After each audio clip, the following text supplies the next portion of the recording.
Hi guys, நம்ம இன்றைக்கி imagination சமையல் தான் செய்ய போகிறோம்.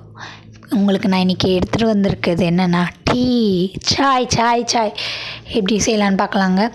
ஃபஸ்ட்டு ஸ்டவ் ஆன் பண்ணுங்கள். நெருப்பு சுடுதுங்க. அது மேலே ஒரு சட்டி வைங்க. சட்டி வச்சுட்டு அதில் டீ பாத்திரம் வச்சுட்டு 3/4 கப் அளவுக்கு தண்ணி ஊற்றுங்க. தண்ணி கொதிக்குதா? நல்லா பாயில் ஆகுது. ஆனோடனே இப்போ பட்டை, ஏலக்காய், கிராம்பு 3த்தையும் இடித்து போடுங்க.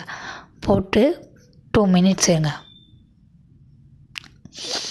நல்ல மணம் வந்துடுச்சு. இப்போ என்ன பண்ணுங்கள், டீத்தூள் எனக்கு ரொம்ப ஸ்ட்ராங்காக வேணும். அதனால் 3 டீஸ்பூன் டீத்தூள் போடுறேன். கொஞ்சம் 3 மினிட்ஸ் வெயிட் பண்ணுவோம், ஏன்னா அதுவும் குக் ஆகணும்ல. ஆஹாஹா, நல்ல கலர். இப்போ காய்ச்சின பாலை சேர்ப்போம். சேர்த்துட்டு 5 மினிட்ஸ் வெயிட் பண்ணுவோம். 5 மினிட்ஸ் ஆயிடுச்சு. இப்போ என்ன பண்ணலாம், ஸ்டவ் ஆஃப் பண்ணிட்டோம். வடிகட்டுவோம். நல்ல சாய்,